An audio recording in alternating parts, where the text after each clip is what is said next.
We're short Tesla via outright stock, and we own long-dated puts and some short-dated puts. And yeah, it's a seven-figure dollar amount of stock that we're short. How long have you been short Tesla? So we've been short it 4 years. We are still basically maximum short Tesla. It's still one of my favorite positions. I want to talk about one of your most famous calls, which is Tesla. You've been publicly short since fall of 2015. Tesla is one of, many things we have in what we call our bubble basket of stocks that we just think are mispriced, and they're mispriced by huge amounts. Look, everybody has a pain threshold, and when a stock becomes unmoored from valuation because it has certain dynamic growth aspects to it and has cult-like aspects to it, you have to just walk away. The Tesla short sellers were once a vocal group of investors backed by a variety of top-tier investors. We're talking about billionaire investors Jim Chanos and David Einhorn, and two of the investors featured in The Big Short. But after Tesla's exponential rise from approximately $36 per share to over $1,200 today, the Tesla short sellers seem to have disappeared.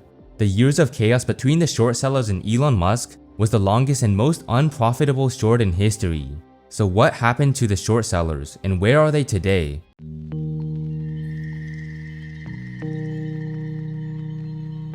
The Tesla short sellers are not just a group of unfortunate fund managers, but rather a group of powerful men that almost took down Tesla. These are the apex predators of Wall Street.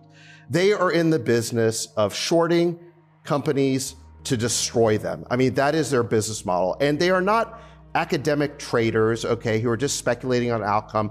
They engineer the outcome. Elon Musk's battle against the Tesla short sellers is a personal fight. In Elon Musk's own words, short sellers are value destroyers and should be banned.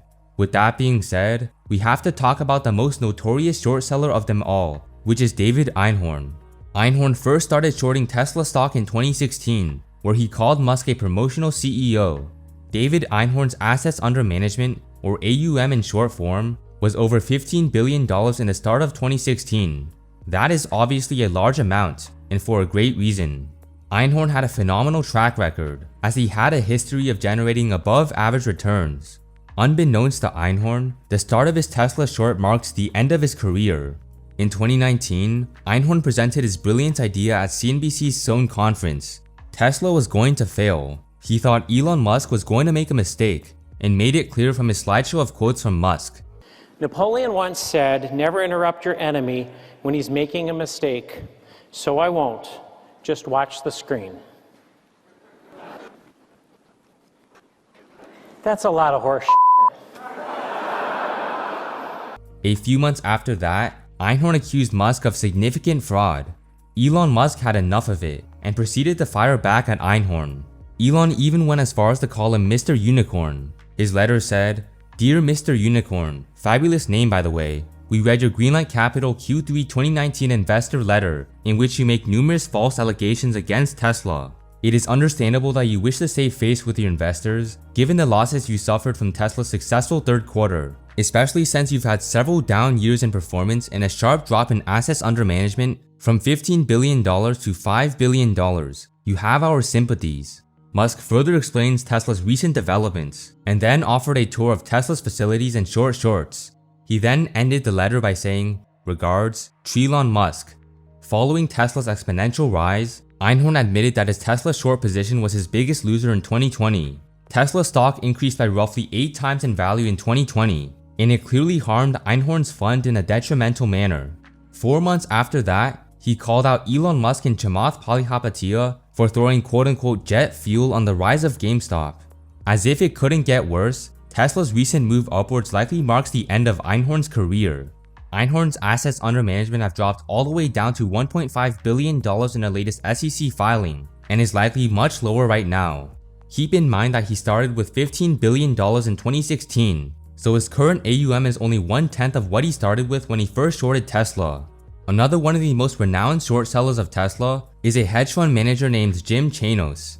Chanos first gained traction when he shorted Enron, one of the biggest frauds in history. Following the 2008 recession, when almost everything crashed, Chanos was managing over $7 billion. Unfortunately for Chanos, his performance was incredibly lackluster in the following decade. In 2015, Chanos announced that he was shorting Tesla stock on the basis of Tesla's valuation. By 2018, Chanos only had $2 billion under management, which was significantly lower than his previous AUM of $7 billion. As the market continued to increase, Chanos' fund kept on crashing. At the end of 2019, his fund only managed $932 million. Chanos previously made money on 2/3 of his short positions, but now that percentage dropped to 1/3. Normally, I mean, we're right on about 2/3 of our positions, sometimes as high as 70%. And I would say that the opposite has happened now. I haven't looked at it recently, but I'd say maybe we've been right on about 1/3 of our positions and wrong on 2/3 price-wise. Tesla's exponential rise was a nail in the coffin for Chanos. In the middle of the pandemic, Chanos announced that he was still maximum short on Tesla.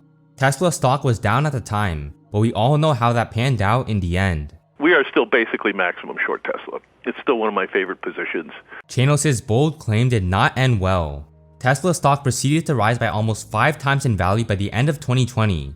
This massive increase forced Chanos to close a significant portion of his short position. By December of 2020, he was no longer max short on Tesla. No, we're not max short, only because there's but we are still short. But there's now so many other things to do, including in the EV space, that we found lots of other things that are maybe even crazier than Tesla. At the end of 2020, Chanos' assets under management fell to just $405 million. That is obviously a sharp decrease from his previous AUM of $7 billion. By the beginning of 2021, Chanos was losing too much money from his Tesla short position. He was likely losing more money than he initially invested in his Tesla short position. So in January of 2021, Chanos announced that he was replacing his short position with Tesla put options instead. Even though Tesla stock has continued to rise, Jim Chanos is still holding his Tesla put options today. Chanos' fund, which is called Kinnikos Associates, has become so minuscule that he doesn't even have to file quarterly SEC reports anymore. It's safe to say that Tesla marks the end of Chanos' entire career. Chanos once said that the results will be reflected in the stock price over time, and it's clear that he has been wrong the entire time. The results will always will out, right? Either the shorts or the longs are going to be right about something, and the stock will reflect that over time. Jim Chanos was known as a legendary short seller, but 2 investors are also considered at that level. Those investors are Steve Eisman and Michael Burry, both of whom were featured in the movie named The Big Short, where the 2 investors made millions off of the 2008 recession. Unfortunately for both of them, shorting Tesla stock did not end well. Steve Eisman first announced his short on Tesla in July of 2018. By February of 2020, Tesla stock was reaching new highs, and Eisman announced that he covered his short position. Eisman simply couldn't take the pain anymore, and was smart in the way he handled his mistake. Steve, let me cut to the chase. Are you still short Tesla? I covered a while ago. How did you cover? What was the decision tree to make that decision? Look, everybody has a pain threshold, and when a stock becomes unmoored from valuation because it has certain dynamic growth aspects to it and has cult-like aspects to it, you have to just walk away. Michael Burry also attempted to short Tesla recently, but miserably failed. In December of 2020, Burry tweeted, "Yes, I'm shorting Tesla for an extended swing trade. How does this shock anyone? It's gone way too parabolic. It's majorly overhyped at the moment. In 10 years, it will be huge. But right now, it's due for a major correction to the downside." Burry clearly believes that Tesla is a phenomenal business, but he doesn't agree with Tesla's valuation. Michael Burry purchased put options that covered over $730 million worth of Tesla stock. Just like every other Tesla short seller, Burry's position did not end up as desired. After Tesla stock rose to roughly $840 per share, Burry announced that he covered his Tesla short position. CNBC emailed him asking whether he still has his Tesla put options. Burry replied to CNBC's email by saying, "No, it was just a trade. Media really inflated the value of these things. I was never short tens or hundreds of millions of any of these things through options. The options bets were extremely asymmetric, and the media was off by orders of magnitude." Michael Burry likely purchased options that were out of the money, which is when the strike price of the put option is lower than the current price. This means that he did not even invest hundreds or even tens of millions of dollars as he mentioned. Burry likely lost a significant portion of his money on Tesla, as he first shorted Tesla at roughly $600 to $800 per share. We've seen countless billionaires lose enormous sums of money over and over again by shorting Tesla, but they are usually still in a comfortable position financially. However, there's one short seller who does not have the money to afford losing millions, which is Mark Spiegel. Mark Spiegel first announced his Tesla short thesis on Seeking Alpha in July of 2013. By 2018, Spiegel publicly stated that he was short 7 figures worth of Tesla stock and put options through his fund Stanfield Capital. It's difficult to envision someone shorting Tesla for over 8 years, but that's exactly what Spiegel has done. One of the main reasons for his persistence is because his opinions are constantly being confirmed by other Tesla short sellers. So the name of this presentation is Tesla is still a zero. Now I know Tesla longs think it's all about the future, and by the way, I'm sure there are 0 Tesla longs in this room because this is a short selling conference. Mark Spiegel's Tesla short position has been painful to say the least. At the beginning of 2020, Spiegel even admitted himself that he was horrible at predicting the future of Tesla stock. He told NPR, "We've lost a lot of money. Tesla was at 20% of the fund, sometimes a third of the fund, and I slashed it back today because the stock price is just so decoupled from reality. I am the world's worst predictor of Tesla's stock price." Spiegel is still shorting Tesla stock today. He has lost millions of dollars from Tesla already and has seen Tesla drag down his entire fund in the past. Despite this, he's still attempting to recover his losses, as he has a $30 price target for Tesla stock. We've been short Tesla a hell of a lot longer than I ever thought I'd have to be short Tesla. We've been short it really since 2014 in reasonable size. And I put on a tiny position in 2013, but it wasn't meaningful. So yeah, we've been short Tesla, and it's hurt us because I had a lot of stocks that made a lot of money last year, but overall the fund was down a little bit last year, entirely due to the Tesla short. Spiegel likely lost even more money for his clients after Tesla's recent surge. In August of 2021, he announced that he was shorting the most Tesla stock ever in the history of his fund. Right now, we're about as short in terms of size and largeness of size as a percentage of AUM as we've ever been. I mean, I got us that way really last week. And I know this thing is about to collapse, and I felt it for a while, but when I'm wrong, I just stop it out and put it on a little bit higher. And that's what I've been doing to sort of control the risk and be there when it finally happens. Although Spiegel still dislikes Tesla, he has a new bet that he believes will pay off. The bet that I'm talking about is Spiegel's short position against ARK Invest.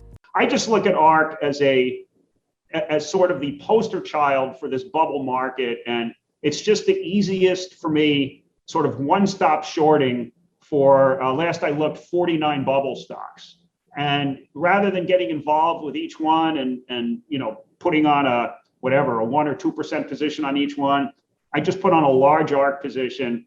Cathie Wood is a joke. It's quite ironic that Mark Spiegel thinks Cathie Wood is a joke when his fund has underperformed the market by roughly 200% since 2011.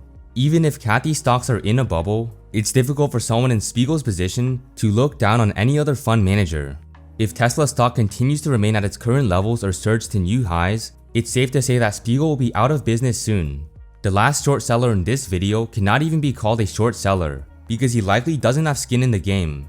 That Tesla bear is Gordon Johnson, the biggest joke in modern financial history.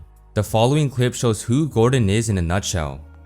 In a nutshell, Tesla is essentially a busted growth story. Essentially, we see Tesla as a busted growth story.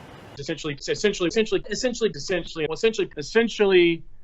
it's pretty simple. We see Tesla as a busted growth story. It's a busted growth story. That is effectively a busted growth story. It's a fact that it's a busted growth story. Essentially, and again, it's a busted growth story, and they don't have any technological disadvantage. Gordon is likely talking negatively about Tesla to sell his research from GLJ Research, which is the company he founded. Before GLJ Research, Gordon was fired from his job at Vertical Group for being wrong about Tesla over and over again. Anyone who purchases Gordon's research honestly deserves to lose money at this point. Gordon is ranked number 7,547 out of 7,727 on TipRanks, which places him in the bottom 3% of all analysts.